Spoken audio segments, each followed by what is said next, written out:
चलिए बिल्कुल, जो 10 बड़े मुद्दे हैं जिनकी हम यहां पर बात कर रहे हैं, मोदी ने यूएन के मंच से पाकिस्तान को करारा जवाब दिया है। जिस तरीके से पाकिस्तान के प्रधानमंत्री ने कश्मीर का मुद्दा यूएन में उठाया था, उसे लेकर जवाब उन्होंने दे दिया है। इसके साथ ही आतंकवाद और कश्मीर के मुद्दे पर द्विपक्षीय बातचीत से ही हल निकाला जा सकता है, यह बात बिल्कुल साफ कर दी है। यूएन कश्मीर का मुद्दा उठाने के लिए सही मंच नहीं है। जो भारत का रुख रहा है, उसी रुख को नरेंद्र मोदी ने एक बार फिर साफ किया है। पाकिस्तान के साथ भारत अमन और दोस्ती का रिश्ता चाहता है, ये बात भी कही है। पाकिस्तान भी कश्मीर में बाढ़ पीड़ितों की मदद करे, ये बात भी उन्होंने कही। उन्होंने कहा है कि सबसे जरूरी है कि पहले जो बाढ़ पीड़ित हैं उनकी मदद की जाए। भारत पाक के कब्जे वाले कश्मीर में भी मदद के लिए इच्छुक है। इस बात के लिए पाकिस्तान से भारत ने अपनी बात सामने भी रखी थी। कुछ देश आतंकवाद को अपनी नीति का हिस्सा मानते हैं, यह बात भी प्रधानमंत्री ने कही है। गुड टेरर और बैड टेरर की बातें देशों की निष्ठा पर सवाल उठाती हैं। यह बेहद अहम बात है आतंकवाद को लेकर। समंदर स्पेस और साइबर स्पेस जो है, उनको संघर्ष से हमें बचाना होगा।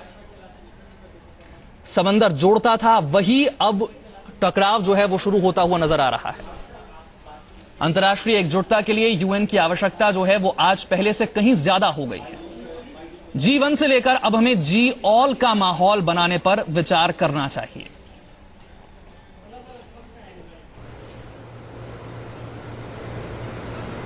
तो ये 10 बड़े मुद्दे अभी हमें आपके सामने पेश किए, जो प्रधानमंत्री नरेंद्र मोदी ने संयुक्त राष्ट्र के अपने भाषण में सामने रखा है। इससे पहले कि हम चर्चा शुरू करें, आइए आपको दिखाएं किस तरीके से मुंहतोड़ जवाब देने की बात कहते हुए दिखाई दे रहे हैं प्रधानमंत्री नरेंद्र मोदी। उन्होंने संयुक्त राष्ट्र में साफ तौर पर कहा कि द्विपक्षीय स्तर पर कश्मीर के मुद्दे पर भारत बातचीत करने को तैयार है, लेकिन माहौल बनाने की जिम्मेदारी पाकिस्तान की है। आइए देखते हैं क्या कहा प्रधानमंत्री नरेंद्र मोदी ने। बातचीत के लिए सामने आए और इस मंच पर बात उठाने से समाधान के प्रयास कितने सफल होंगे, इस पर कईयों को शक है। आज हमें बाढ़ से पीड़ित कश्मीर के लोगों को सहायता देने पर ध्यान। राहुल देव जी, जिस तर्ज और अंदाज में नरेंद्र मोदी ने पाकिस्तान के प्रधानमंत्री द्वारा उठाए गए मसले का कारगर जवाब दिया है कि इस अंतर्राष्ट्रीय मंच पर द्विपक्षीय मुद्दे को उठाकर कईयों को यह विश्वास है कि कोई मसला हल नहीं होता दिखाई देता और द्विपक्षीय बातचीत करने को तैयार हूं, जिस जोर से वो कहते दिखाई दे रहे हैं, क्या आपको लगता है कि अब इसके बाद पाकिस्तान को दरअसल हिमाकत भी करनी चाहिए कि वो कश्मीर के मुद्दे को अंतर्राष्ट्रीय स्तर पर उठाए? क्या आप इसे एक मुंहतोड़ जवाब के तौर पर देखते हैं? ये एक बिल्कुल साफ स्पष्ट जवाब है। अब मुंहतोड़ कहें या इसको स्पष्ट जवाब कहें, मुंहतोड़ न कहें तो भी वो काफी स्पष्ट है, उसमें कोई संदेह की कोई गुंजाइश नहीं है। और बहुत उन्होंने दो टूक जवाब दिया है। उन्होंने इस मुद्दे से बचने की कोशिश नहीं की है। पाकिस्तान क्या इस पर करता है, क्या वो सुधरेगा, ये आशा कुछ ज्यादा होगी, क्योंकि हम जानते हैं कि पाकिस्तान और पाकिस्तानी प्रधानमंत्री की जो आंतरिक मजबूरियां राजनीतिक हैं, जो दबाव उस पर रहता है, उसके कारण वो उसकी अपनी ऐसी कोशिशों की अंतिम नाकामी को समझते हुए भी ये मुद्दा उठाते हैं। वो ये इसलिए नहीं उठाते, नवाज शरीफ ने इसलिए नहीं उठाया कि उनको उम्मीद थी कि संयुक्त राष्ट्र में दखल करेगा या इस मंच पर वो हल हो सकता है। उनको वो जानते हैं कि भारत कभी इसके लिए तैयार नहीं होगा, यहां से हल नहीं निकल सकता। वो जब ये मुद्दा उठाते हैं तो केवल अपने भीतर की, पाकिस्तान की भीतरी कॉन्स्टिट्यूएंसी को शांत रखने के लिए ये उठाते हैं, अपने लोगों को ये दिखाने के लिए उठाते हैं कि हमने कश्मीर का मुद्दा उठाया। इस बात को ये बहुत बार हो चुका है, बार बार हम संयुक्त राष्ट्र महासभा में इसको देखते हैं और इससे कुछ होने वाला नहीं है। प्रधानमंत्री ने इस नाकामी को उसके इतिहास के साथ साफ कर दिया है कि अब तक नहीं हुआ है, आगे भी नहीं होगा। दुनिया को भी उम्मीद नहीं है कि इस मंच से इस मुद्दे को उठाया जा सकता है या समाधान निकल सकता है। तो ये मैं समझता हूं कि एक भरपूर जवाब है और पर्याप्त जवाब है। जी बिल्कुल। रामकृपाल जी, आतंकवाद के मसले पर गुड टेररिज्म और बैड टेररिज्म, देश किस तरीके से, कई ऐसे देश हैं जो आतंकवाद में भेदभाव करते हैं और आतंकवाद का मुंहतोड़ मुकाबला तब तक नहीं किया जा सकता जब एकजुटता से आतंकवाद के खिलाफ मूलतः सभी सामने आते न दिखाई दें। कुछ इसी लाइन पर हम इस भाषण से पहले भी चर्चा कर रहे थे। क्या आपको लगता है कि इसमें पाकिस्तान समेत उन तमाम देशों को आज घेरने की कोशिश है जो दरअसल दोहरा मापदंड आतंकवाद के मसले पर रखते हैं और मुद्दे देते हैं, उनको ये बात अच्छी लगेगी। बिल्कुल, आइए इसके साथ ही हम आपको ये सुनाते हैं और दिखाते हैं कि नरेंद्र मोदी ने संयुक्त राष्ट्र महासभा में किस तरीके से न सिर्फ भारतीय संस्कृति को पेश करने की कोशिश की, बल्कि योग के जरिए किस तरीके से भारतीय संस्कृति को जोड़ने की कोशिश की और अंतर्राष्ट्रीय जगत के सामने उसे पेश किया। आइए जरा आपको दिखाते हैं कि मोदी ने कहा क्या। और मैं आज एक और विषय पर भी ध्यान आकर्षित करना चाहता हूं। जब हम क्लाइमेट चेंज की बात करते हैं, हम होलिस्टिक हेल्थ केयर की बात करते हैं, हम प्रकृति के साथ जुड़ने की बात करते हैं, हम जब बैक टू बेसिक की बात करते हैं, तब मैं उस विषय पर आज विशेष रूप से आपसे एक बात कहना चाहता हूं। योग हमारी पुरातन पारंपरिक अमूल्य देन है। योग मन व शरीर, विचार व कर्म, संयम व उपलब्धि की एकात्मता का तथा मानव व प्रकृति के बीच सामंजस्य का मूर्त रूप है। यह स्वास्थ्य व कल्याण का समग्र दृष्टिकोण है। योग केवल व्यायाम भर न होकर अपने आप से तथा विश्व व प्रकृति के साथ तादात्म्य को प्राप्त करने का माध्यम है।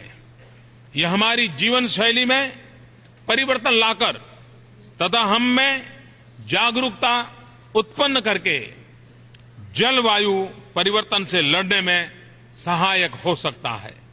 आइए हम एक अंतर्राष्ट्रीय योग दिवस को आरंभ करने की दिशा में कार्य करें। नरेंद्र मोदी ने अंतर्राष्ट्रीय जगत से आह्वान किया कि किस तरीके से आज अगर आप प्रकृति को बचाना चाहते हैं तो योग एक बहुत बड़ा साधन है, क्योंकि योग दरअसल इंसान और प्रकृति के बीच में वो एक पुल है जो दोनों को जोड़ता हुआ दिखाई देता है। यहां जब से न्यूयॉर्क में मैं आया हूं, मैंने एक चीज महसूस की है, वो तमाम अप्रवासी भारतीय जिनका संबंध गुजरात से है। जैसे ही आप नरेंद्र मोदी का नाम लीजिए, ऐसा लगता है जैसे उनकी छाती 56 इंच नहीं, शायद 58 इंच या 60 इंच की हो जाती है। नरेंद्र मोदी का नाम लेते के साथ ही चेहरे खिल उठते हैं उन तमाम गुजराती लोगों के जो दरअसल अप्रवासी हैं और गुजरात मूल के हैं। तो आइए अब आपको सीधे ले चलते हैं मेरे सहयोगी पूरब पटेल के पास अहमदाबाद। कैसे गुजरात में आज गुजरात के बेटे का स्वागत होता दिखाई दे रहा है। पूरब, क्या कुछ हो रहा है भाई वहां पर?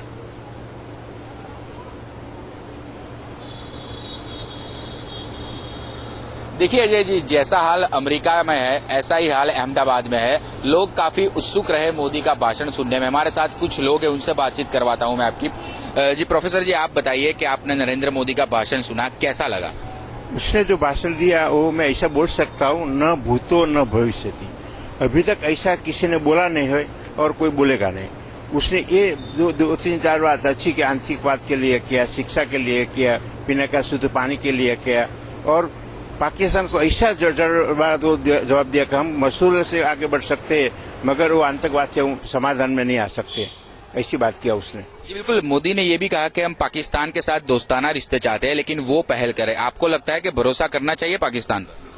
पूरे विश्व को पाकिस्तान पर अब कोई बात का भरोसा नहीं करना चाहिए, क्योंकि पूरे विश्व में आतंकवाद जो प्रेरित है वो पाकिस्तान की देन है। आज तक आतंक का खात्मा पाकिस्तान ना किया है, ना अमेरिका के सहयोग में भी किया है। अमेरिका ने कई अरब की सहायता दी, फिर भी पाकिस्तान वो सहायता मुहैया कर चुका, अपने खर्च के लिए कर चुका, लेकिन आतंकवाद मिटाने के लिए नहीं किया। पूरे विश्व को अगर शांति की जरूरत है तो सबसे पहले पाकिस्तान को सबक सिखाना चाहिए। भारत के प्रधानमंत्री मोदी जी ने बराबर बोला कि अगर पाकिस्तान इस बात के लिए आगे आते हैं, दो द्विपक्षीय बात के लिए, तो हम तैयार है, लेकिन कश्मीर के समझौते पर नहीं। जी देखिए, पाकिस्तान पर भरोसा करना चाहिए नहीं चाहिए वो जनता में अभी तय नहीं कर पा रही, लेकिन आप बताइए कि प्रधानमंत्री का भाषण आपको कैसा लगा? संयुक्त राष्ट्र महासंघ में जो मोदी ने ये भाषण दिया है वो भाषण बहुत ही प्रभावशाली भाषण रहा है, लेकिन उसमें एक दो जो बातें रही हैं वो बातें जैसे कि पाकिस्तान के साथ हम दोस्ती का हाथ बढ़ाएंगे, लेकिन पाकिस्तान एक ऐसा देश है जिसके साथ में दोस्ती का हाथ बढ़ाया नहीं जा सकता है। रही कश्मीर मुद्दे की बात, तो कश्मीर मुद्दे की बात पे जो मोदी जी ने कहा वो बिल्कुल सही बात है, वास्तविक है, लेकिन साथ साथ में जो दोस्ती का हाथ बढ़ाने की बात हो रही है इससे मतलब जनता संतुष्ट नहीं है, क्योंकि पाकिस्तान एक ऐसा देशद्रोही देश है, ऐसा आतंकवादी देश है कि वहां से आतंकवाद का खात्मा किया ही नहीं जा सकता है, और आतंकवाद को बढ़ाने वाला, चरम सीमा देने वाला पाकिस्तान है, और पाकिस्तान कभी भी आतंकवाद को खत्म करना नहीं चाहता है। आप बताइए क्या होप लगी इंडिया के लिए नरेंद्र मोदी के इस भाषण से? ऐसा उन्होंने तो जो अच्छा दिया है कि शांति का संदेश दिया है और सब संयुक्त राष्ट्र को ऐसा संबोधित किया कि भाई तुम आतंकवाद को मिलजुल कर उसका खात्मा करने की सोचो और उस दिशा में कदम बढ़ाओ। आप बताइए, आपको क्या लगा, मोदी का भाषण कैसा लगा? आज हमें बहुत प्राउड फील हुआ कि हमारे प्रधानमंत्री ने यूएन राष्ट्र में जो हिंदी में संबोधित किया है उससे हमको बहुत प्राउड फील हुआ। और प्रधानमंत्री ने जो जी बिल्कुल, अब चलते हैं सीधे न्यूयॉर्क, जहां पर हमारे सहयोगी अजय जी मौजूद है। धन्यवाद पूरब। तो देखा आपने किस तरीके से लोग हिंदुस्तान में आज तारीफ के पुल बांधते दिखाई दे रहे हैं और गुजरात में तो खैर मोदी मैजिक का तो कोई अंत होता दिखाई ही नहीं दे सकता, इसमें कोई शक नहीं है। यहां पर न्यूयॉर्क में भी बहुत कुछ ऐसा ही मैंने देखा है। जब भी गुजरात से आने वाले अप्रवासी भारतीय से आप बात करना शुरू करें, नकवी जी एक सवाल हम आपसे समझना चाहेंगे। आज जिस तरीके से नरेंद्र मोदी ने अपनी बातों को सामने रखा है, क्या आप वाकई में मानते हैं कि इस तरह का भाषण बहुत सारे प्रधानमंत्री पहले नहीं दे पाए हैं? क्या ऐसा लगता है कि मनमोहन सिंह जो 10 सालों से यहां आते रहे, अपना भाषण देते रहे न्यूयॉर्क में, संयुक्त राष्ट्र में, वो बहुत प्रभावशाली नहीं रहे? वाजपेयी जी के बाद एक तरह से नरेंद्र मोदी ही एक प्रभावशाली तरीके से अपने भाषण को दे पाए और अपनी बातों को सामने रख पाए हैं? देखिए, तो जैसा कि मैंने पहले भी कहा था कि ये जो मोदी जी का भाषण था, इसमें दो बातें थी। एक, मोदी अपने आप को विश्व मंच पर स्थापित करना चाहते हैं, उनकी एक आकांक्षा है और वो सब तरफ रिफ्लेक्ट होती है कि उनका विश्व नेता के तौर पे उनकी पहचान बने। दूसरी, और इसीलिए भारत की भूमिका अंतर्राष्ट्रीय मामलों में बढ़े, तो उन्होंने बहुत साफ साफ कहा, आतंकवाद के मसले पर कहा कि कैसे जो है भारत की भूमिका उसमें बढ़ सकती है और दुनिया के जो बाकी देश हैं या जो भी संयुक्त राष्ट्र का संगठन है उसमें भारत की भूमिका कैसे बढ़े। तीसरी बात जो उन्होंने बहुत महत्वपूर्ण कही, जिस पर चर्चा हम लोग नहीं कर पाए, वो ये कहा कि भाई जो व्यापार है, अंतर्राष्ट्रीय व्यापार में कुछ देश या एक देश वो शर्तें नहीं तय कर सकता, वो दूसरों की चिंताओं को भी समझना पड़ेगा, दूसरों की चिंताओं को समझिए। तो जैसे अभी बाली के मामले में विवाद उठा, भारत ने माना नहीं बाली प्रस्ताव को, तो उन्होंने स्पष्ट किया कि नहीं, हमारी चिंताएं उसको आप समझें, उसके बिना कोई अंतर्राष्ट्रीय व्यापार नहीं हो सकता। हमारी जो हित हैं उनको समझें, उसके बिना कोई हम अंतर्राष्ट्रीय सहयोग की बात नहीं कर सकते, ना तो आतंकवाद में या विकास में या इसमें। तो कुल मिलाकर के जो टेक है उनके भाषण का, उस टेक में यह है कि वो भारत को और अब की भूमिका को और अपनी भूमिका को विश्व मंच पर बहुत प्रभावी तौर पे देखना चाहते हैं और आज के भाषण से उन्होंने यही कोशिश की है। बिल्कुल। इससे पहले कि मैं विजय के पास चलूं, अपने सहयोगी के पास, राम कृपाल जी एक आखिरी सवाल हम आपसे समझना चाहेंगे। क्या इस भाषण को सुनने के बाद ऐसा आपको लगा कि कहीं कुछ कमी भी रह गई है, या आप वाकई में उन तमाम लोगों की तरह अपने आप को भी महसूस कर रहे हैं जो आज उन्हें ऐसा लगता है कि आज मोदी ने लगभग हर बातों को कह दिया है और बहुत प्रभावशाली तरीके से कहा है? कुछ अधूरा छूटता हुआ लगा आपको क्या? ये इसमें समय की पाबंदी होती है, आप बहुत ज्यादा किसी एक विषय पर ज्यादा बोल नहीं सकते। मोदी जी ने जिन मुद्दों को उठाया है वो बड़ी गहराई से उठाया है। जिन मुद्दों पर अभी हम 2-3 चीजें जो बहुत महत्वपूर्ण मोदी जी ने कही हैं, पहली बार कही हैं, उस पर शायद चर्चा हम लोग नहीं कर रहे हैं। मोदी जी ने राष्ट्र संघ के पूरे चरित्र को, ये सिर्फ इस पर एम्फेसिस नहीं दिया है कि उसके संगठन में क्या फेरबदल हो। मोदी जी ने कहा है कि 70 साल में आपने जो पाया है, अब तक जिस नजरिए से राष्ट्र संघ दुनिया को देख रहा था, उसमें बहुत बड़े बदलाव की जरूरत है। आगे फ्यूचरिस्टिक उसके एजेंडे में फ्यूचर आना चाहिए, सिर्फ धरती नहीं होनी चाहिए। अब उसमें आकाश संकट में है, समुद्र संकट में है, ये सारे मुद्दे।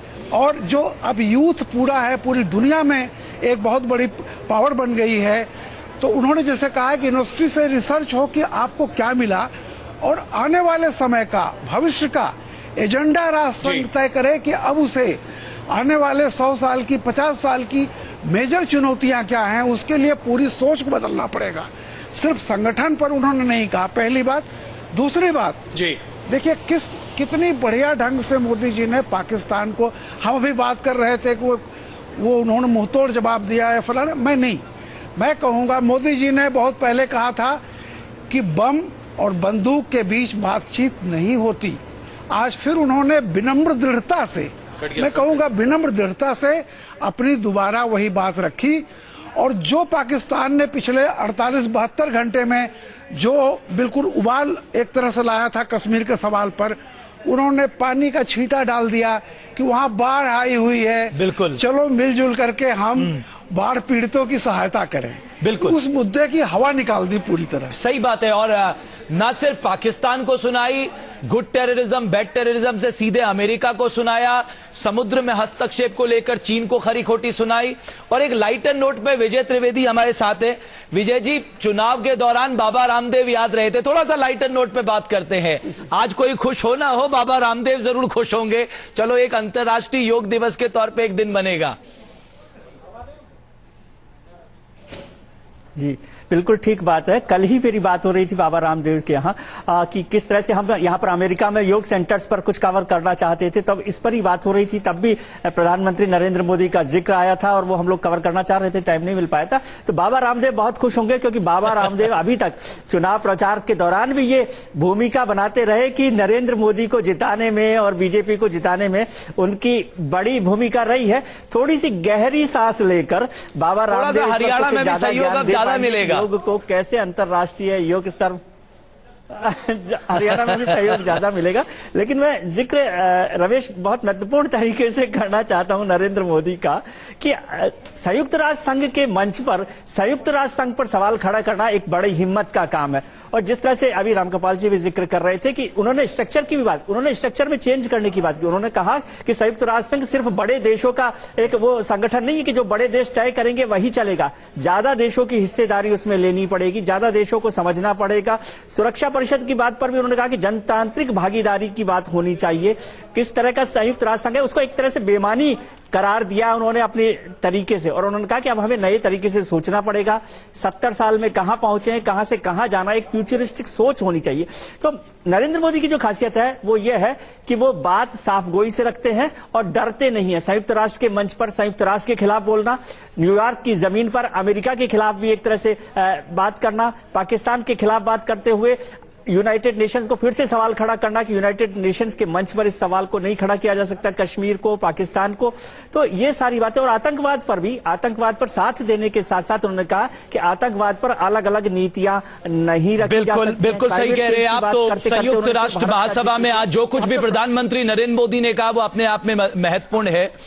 राहुल देव साहब, अब सवाल इस बात का है कि आपने संयुक्त राष्ट्र के मंच पे संयुक्त राष्ट्र के सवाल खड़ा किया, आपने संयुक्त राष्ट्र जो सुरक्षा परिषद है उसके विस्तार की बात की, आपने साथ साथ में यह भी कहा कि साहब आप अकाउंटेबिलिटी की बात करिए, आप लेखा जोखे की बात करिए, आपने क्या पाया क्या खोया उस पर चिंतन करिए। महत्वपूर्ण सवाल जब आप बात करते हैं गरीबी की, जब आप करते हैं सैनिटेशन की और जब बात आप करते हैं बिजली की, आपको भी तो कहीं ना कहीं अपने देश पे ध्यान देना होगा कि आप अपने गरीब को 26 और 32 रुपए में आंकते हैं, तो आपको इस मानसिकता से भी परे होना है ताकि वो भी सम्मानजनक जीवन जीने का हकदारी हो अपने समाज में। बिल्कुल, अपनी आपकी बात बिल्कुल ठीक है, लेकिन हमें याद रखना चाहिए कि ये मंच कौन सा था।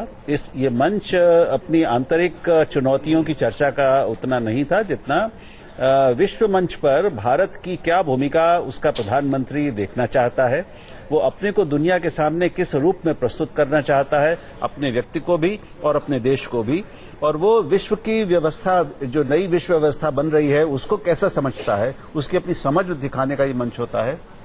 और साथ ही उन्होंने कहा था कॉम्प्रिहेंसिव अंतर्राष्ट्रीय चुनौतियों पर भारत की भूमिका और भारत की सोच क्या है, ये इस मंच पर रखने, दुनिया के सामने रखने का। सर वो बिल्कुल मैं आपकी बात से सहमत हूं कि वो, लेकिन हमें कहीं ना कहीं अपने घरेलू मोर्चे पे भी मंथन करना होगा। साथ ही उन्होंने कहा comprehensive convention on international terrorism, यानी हर साल कई प्रस्ताव पारित होते हैं। प्रधानमंत्री नरेंद्र मोदी ने कहा इन प्रस्तावों का क्या होता है इसका भी जिक्र करना शुरू करिए। और सबसे बड़ी बात जो अमेरिका के लिए थी वो यह थी कि प्रासंगिकता की बात आती है जब संयुक्त राष्ट्र महासभा की, तो हमेशा अमूमन ये बात निकल कर आती साहब अमेरिका अपने तरह से चलाता है संयुक्त राष्ट्र को। तो सवाल ये है प्रधानमंत्री मोदी ने आज इस ओर भी इशारा किया है, क्या कुछ कहा है देखिए आपको सुनाते। मैं आ रहा हूं आपके पास राहुल देव साहब। कोई भी एक देश या कुछ देशों का एक समूह इस विश्व की धारा को तय नहीं कर सकता। वास्तविक अंतर्राष्ट्रीय भागीदारी का होना ये समय की मांग है, ये अनिवार्य है। हमें देशों के बीच सार्थक संवाद एवं सहयोग सुनिश्चित करना है। हमारे प्रयासों का प्रारंभ यहीं संयुक्त राष्ट्र में होना चाहिए। संयुक्त राष्ट्र सुरक्षा परिषद में सुधार लाना, इसे अधिक जनतांत्रिक और भागीदारी परक बनाना हमारे लिए अनिवार्य है। 20वीं सदी की अनिवार्यताओं को प्रतिबिंबित करने वाली संस्थाएं 21वीं सदी में प्रभावी सिद्ध नहीं होंगी। इनके सम्मुख अप्रासंगिक होने का खतरा प्रस्तुत होगा। और मैं आग्रह से कहना चाहता हूं कि पिछली शताब्दी के आवश्यकताओं के अनुसार जिन बातों पर हमने बल दिया, जिन नीति नियमों का निर्धारण किया,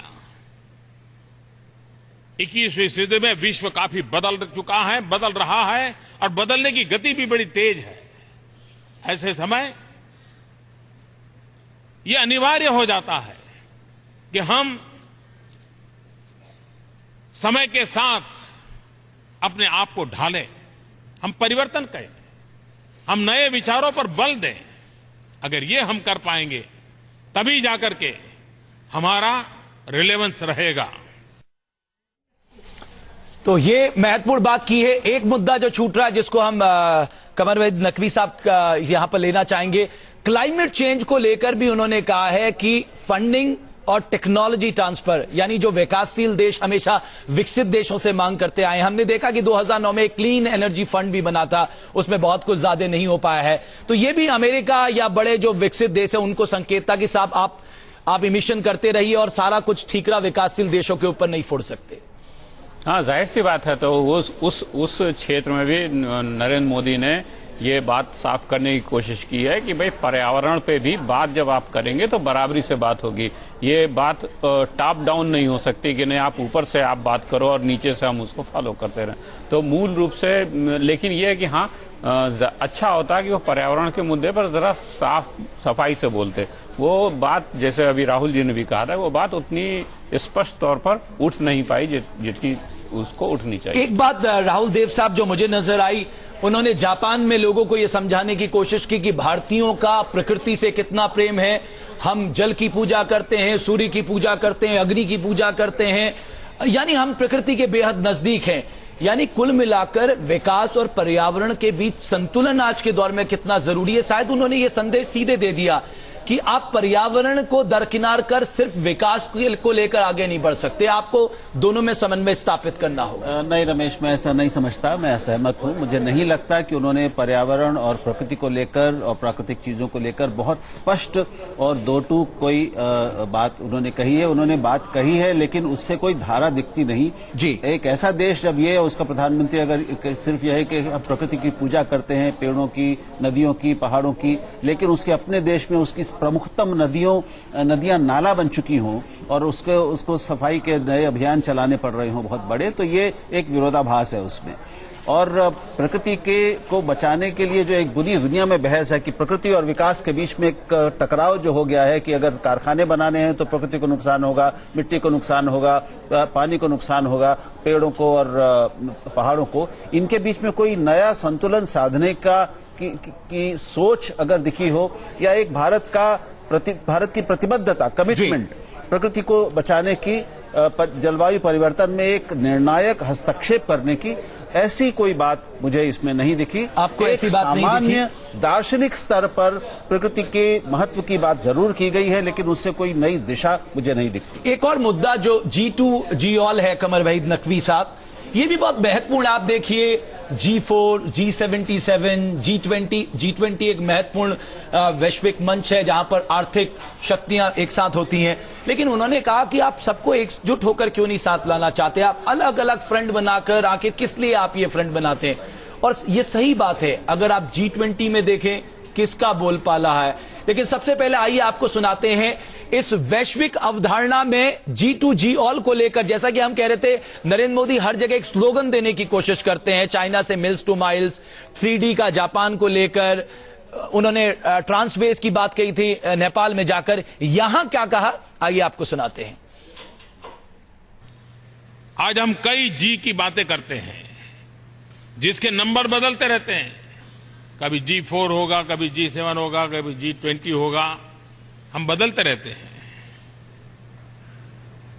और चाहे या न चाहे, हम भी उन समूहों में जुड़े हैं, भारत भी जुड़ा हुआ है। लेकिन क्या आवश्यकता नहीं है कि हम G1 से आगे बढ़कर के G ऑल की तरफ कदम उठाएं? और जब UN अपने 70 वर्ष मनाने जा रहा है, तब ये G ऑल का एटमॉस्फेयर कैसे बने? फिर एक बार यही मंच हमारी समस्याओं के समाधान का अवसर कैसे बन सके, इसकी विश्वसनीयता कैसे बढ़े, इसका सामर्थ्य कैसे बढ़े, तभी जाकर के हम यहां संयुक्त बात करते हैं, लेकिन टुकड़ों में बिखर जाते हैं, उससे हम बच सकते हैं। कमर वहीद नकवी साहब, ये एक बहुत महत्वपूर्ण बात उन्होंने कही कि साहब आप अलग अलग फ्रंट में लेके अपनी ढपली, अपना राग मत लापिए, आप एक मंच में आइए, एकजुट होइए और एक साथ जो भी दुनिया के सामने चुनौतियां हैं उनसे डटकर मुकाबला करने के लिए प्रतिबद्धता जताइए। देखिए, दुनिया के बहुत तमाम देशों में और उन तमाम देशों की जनता में ये बात पिछले बहुत सारे सालों से चल रहती थी कि भाई संयुक्त राष्ट्र जो है वो कुछ बहुत बड़े देशों की जागीर हो गया है और वो उन्हीं की बात करता है और वो जो चाहते हैं वो करा लेते हैं। और ये बहुत बार ऐसा हुआ है कि भाई जो अमेरिका ने चाहा वो सिक्योरिटी काउंसिल से करा लिया, वो जनरल असेंबली से करा लिया, बहुत सारे देश उससे सहमत नहीं थे। तो एक प्रकार से नरेंद्र मोदी ने उस मठाधीशी को तोड़ने की, उसको चुनौती देने की कोशिश की है और ये कहने की कोशिश की कि नहीं, इसका स्ट्रक्चर ज्यादा लोकतांत्रिक होना चाहिए और हर एक की बात सुनी जानी चाहिए। इसीलिए उन्होंने देखिए ये बात कही कि जो यूनाइटेड नेशंस की पीस कीपिंग फोर्स है उसमें देश तो अपनी सेना भेजता है, लेकिन वो कहां जाके क्या करेगी इसके बारे में उस देश की राय नहीं ली जा रही, उनकी राय लेनी चाहिए। तो ये इस चीज को रेखांकित किया कि भाई आप वो एक दो देश या कुछ देशों का समूह पूरी दुनिया को संचालित करे, ये जरा बिल्कुल। एक और बात यहां पर जो रामकृपाल सिंह साहब जो उन्होंने वैश्विक निशस्त्रीकरण को लेकर कही है, 1989 का वो भाषण याद करिए जब तत्कालीन प्रधानमंत्री राजीव गांधी ने पूरी दुनिया को ये बताया था कि आप निरस्त्रीकरण को कैसे बोलते हैं। प्रकाश जावड़ेकर क्या कुछ कह रहे हैं, सबसे पहले आइए आपको भाषण हुआ, वो दुनिया को विचार के लिए मजबूर करने वाला बहुत ही प्रेरणादायी भाषण था। उसमें उन्होंने आतंकवाद की चर्चा की, विश्व शांति की चर्चा की, नए तकनीक के आधार पर 2015 के बाद किस तरह का विश्व बने और यूएन के 70 साल अभी हो रहे हैं तो उसकी प्रासंगिकता बनाए कैसे रखे, उसमें क्या बदलाव करने चाहिए, उसकी भी चर्चा की। उन्होंने लोकतंत्र के लिए दुनिया भर में समर्थन जो बढ़ रहा है उसका स्वागत भी किया और भारत की प्रतिबद्धता जताई। उन्होंने प्रकृति के साथ व्यष्टि समष्टि सृष्टि परमेष्टि जो एक भारतीय दर्शन का हिस्सा है उसका भी एक तरह से उल्लेख किया और पूरे प्रकृति के साथ हमारा जलवायु परिवर्तन की कैसे काम करे इसके बारे में अपने विचार बेबाकी से और स्पष्टता से रखे। दुनिया को पाखंड से बचकर और किसी ने भी आतंकवाद को पनाह नहीं देना चाहिए और ये भी उन्होंने जताया कि जो बोले सो करना चाहिए। मुझे लगता है आज का भाषण एक भारत के महानायक का एक विश्व मंच पर पहला पदार्पण था और दुनिया ने भी जिस तरह से उनका नाम का पुकार होने पर ही और उनको जब बुलाया गया भाषण के लिए तब जिस तरह का करतल ध्वनि से और भाषण के बाद सारे सदस्यों ने उठकर जिस तरह से उनका अभिवादन किया, मुझे लगता है भारत के सबसे बड़े जनादेश के सबसे बड़े जननायक का एक विश्व मंच पर आज आगमन हुआ और विश्व ने भी उसकी वैसे ही एक दखल ली है। एक सांस में लगातार बोलते गए और तारीफ उन्होंने खूब की है इस संबोधन की। रामकृपाल सिंह साहब, वैश्विक निशस्त्रीकरण को लेकर, यानी देखिए उन्होंने किसी को नहीं बख्शा। अगर हम निशस्त्रीकरण की बात करें, परमाणु हथियार की बात करें, 80 to 90% तो आपके रशिया और अमेरिका के पास है। यानी उन्होंने कहा कि साहब आप निशस्त्रीकरण करना चाहते हैं, हमारे यहाँ एक कहावत है, पर उपदेश कुशल बहु तेरे। आप दुनिया को भाषण बाद में दीजिए, जो ओबामा ने राष्ट्रपति बनने के बाद सबसे पहले दिया था निशस्त्रीकरण को लेके, पहले खुद अपनाइए अपने आप में। नहीं, उन्होंने यही कहा है कि एक जो प्रोसेस बहुत पहले से शुरू हुआ है कि पूरी दुनिया से हथियारों की होड़ खत्म होगी, ये नई बात नहीं है। उसका उन्होंने कहा है कि इसका कोई एक लॉजिकल एंड तक ले जाने की जरूरत है। तो ये इस प्रोसेस को बढ़ाने की बात उन्होंने कही है। उन्होंने कोई नाम किसी मुल्क का नहीं लिया, सच्चाई सबको पता है, उस बात को दोहराने की बात नहीं है। अगर आप रिजल्ट की बात करेंगे तो जाहिर सी बात है कि वो प्रद्युम्नता में कटौती, हथियारों में कटौती, ऑब्वियस है, वो सारी चीजें अपने आप आएंगी। एक जो बात आप अभी इसके पहले कह रहे थे कि मोदी जी ने, जो नकवी जी ने भी अभी ये बात कही कि देखिए मोदी जी ने ये डेमोक्रेटाइजेशन शब्द का वहां प्रयोग किया था, उन्होंने लोकतंत्रकरण यानी राष्ट्रसंघ का।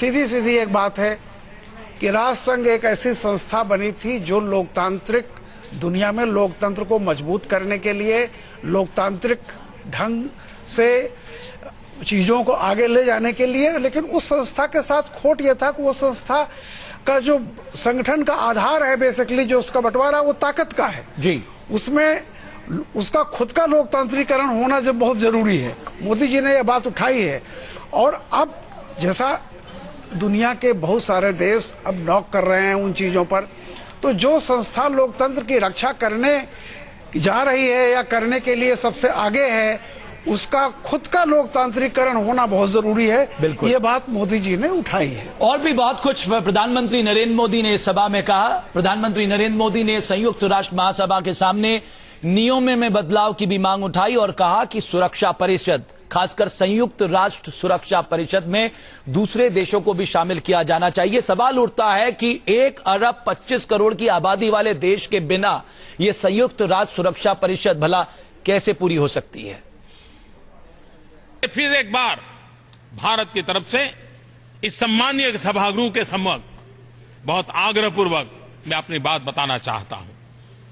हमें आउटर स्पेस और साइबर स्पेस में शांति, स्थिरता एवं व्यवस्था सुनिश्चित करनी होगी।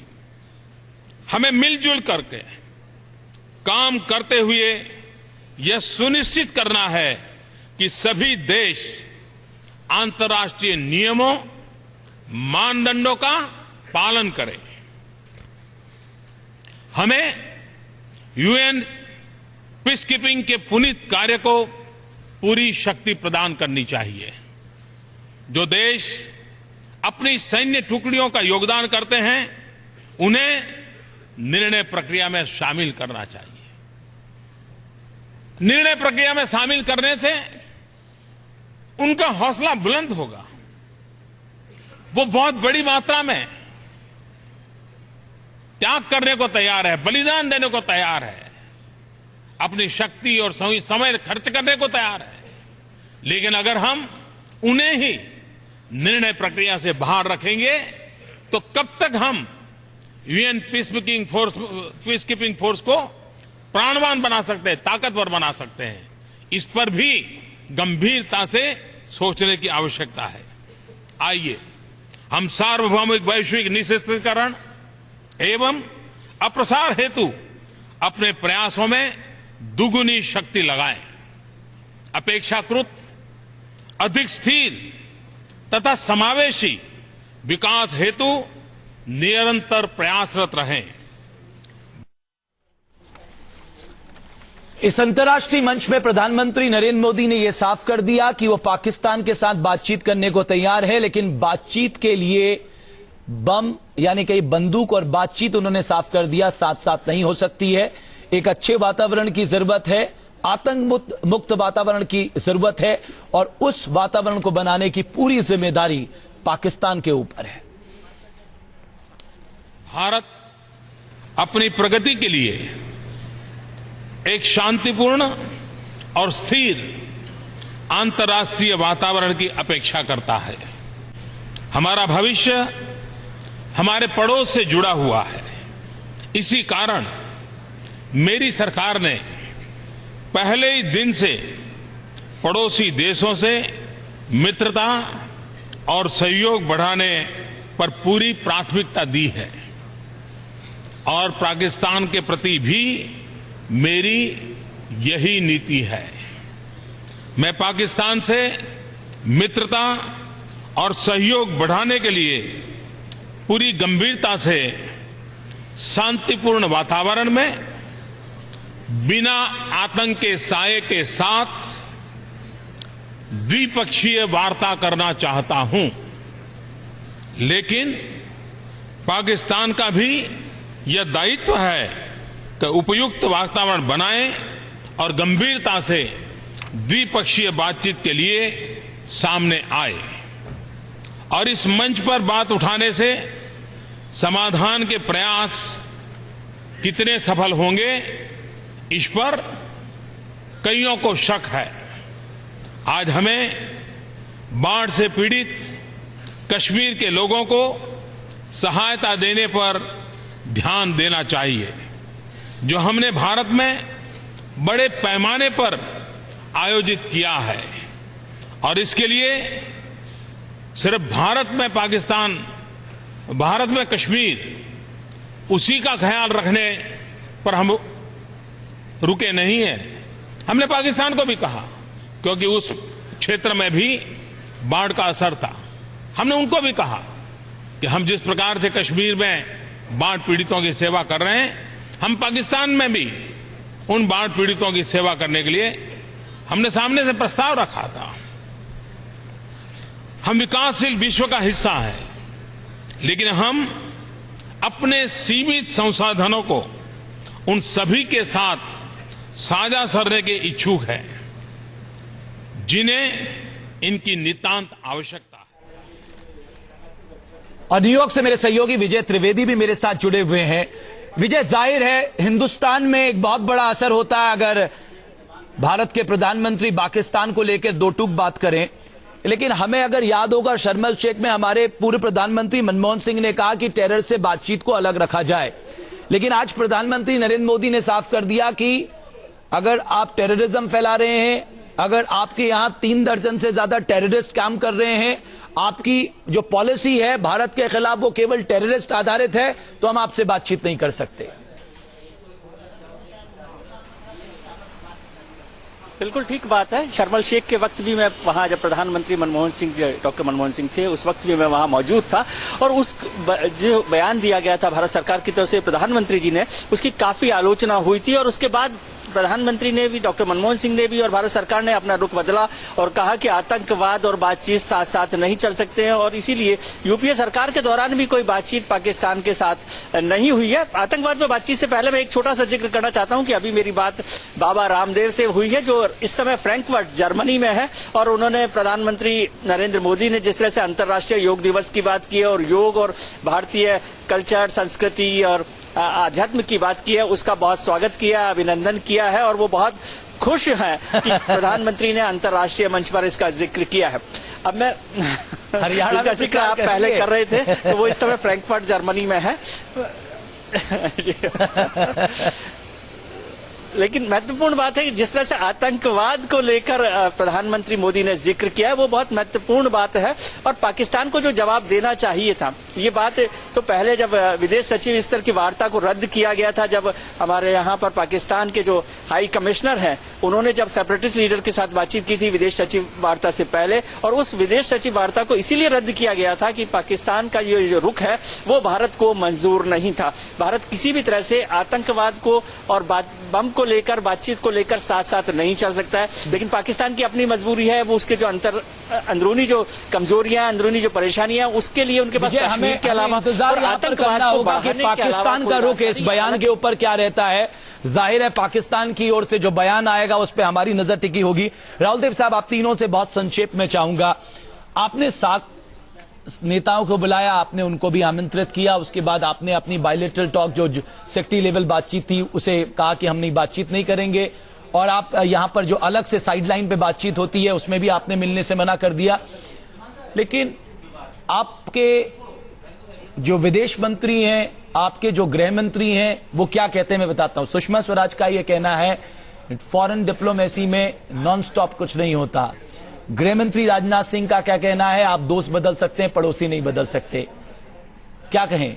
नहीं, राजनाथ सिंह ने तो ये भी कहा है कि अगर पाकिस्तान बातचीत करे और आतंक को छोड़े, आतंक के माहौल में वो न करे, तो हम बातचीत करने को तैयार हैं।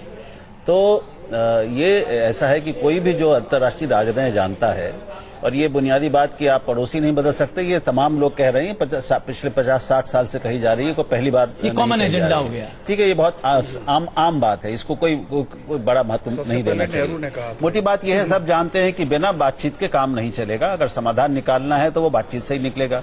तो आप थोड़ी देर लेकिन आप समाधान निकाल ही नहीं सकते भाई। उनके हाई कमिश्नर कहते हैं जो आपका मोस्ट वांटेड टेररिस्ट है वो हमारे देश का नागरिक है, वो कहीं भी मूव कर सकता है। ऐसा है, जो देशों के बीच में राजनयिक वार्ताएं और जो जिनके संबंध चलते हैं, उसमें इस तरह की बयानबाजी को एक सापेक्ष महत्व ही देना चाहिए और उसको एक परिप्रेक्ष्य में देखना चाहिए। सर, आपके यहाँ 42 टेररिस्ट कैंप काम कर रहे हैं, पाकिस्तान की बात कर रहे हैं। आप क्या कहना चाहते हैं कि मतलब भारत को ये घोषणा कर देनी चाहिए कि हम अब तब तक पाकिस्तान से कोई संबंध नहीं रखेंगे, कोई बातचीत नहीं करेंगे जब तक हमारे हम तो सुनते हैं हमारी सुनते पूरी बात पूरी करने दीजिए। हमारी संतुष्टि के अनुसार आप सब कुछ नहीं कर देंगे, ऐसा होता है क्या? तो एक अपनी आपकी अपेक्षा भी व्यावहारिक होनी चाहिए। अव्यावहारिक अपेक्षा करेंगे तो आप अपनी सर, हम अमेरिका की धरती से बोल रहे, वो अफगानिस्तान के पाकिस्तान के जगह से उसने अपने दुश्मन को खत्म कर दिया। आप ये भी तो मत भूलिए। किसको खत्म? ओसामा बिन लादेन को उसकी धरती में जाके वहीं मार गिराया अमेरिका ने। आप अमेरिका हैं, भारत अमेरिका है, भारत के पास अमेरिका जैसा अंतर्राष्ट्रीय दबदबा है, वैसी ताकत है क्या? आप क्या बात कर रहे हैं? तो फिर दुनिया के हर देश को अमेरिका की तरह काम करना चाहिए? क्या हो सकता है ऐसा? मतलब ये इस तरह की काल्पनिक बातों का क्या मतलब है? लेकिन कम से कम हम ये तो कह सकते हैं रामकृपाल सिंह साहब, हम पाकिस्तान में किससे बात करें? वहां सब कुछ फौज है, वहां सब कुछ ISI है।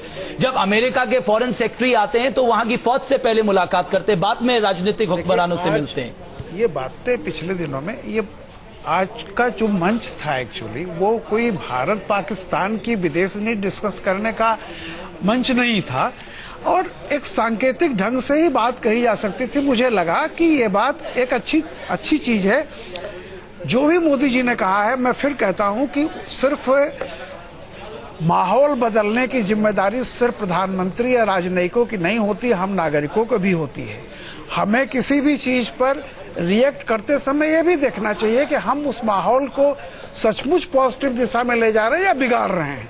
तो मेरा ये कहना है कि जैसा राहुल जी कह रहे थे, कुल मिलाकर के ये उनकी भी मजबूरी है, हमारी भी मजबूरी है, और पूरी दुनिया की है। पड़ोसी शांति से रहे, ये मजबूरी है। अगर हमें पीस और प्रोग्रेस और गरीबी दूर करनी है तो हमें मिलजुल करके रहना होगा।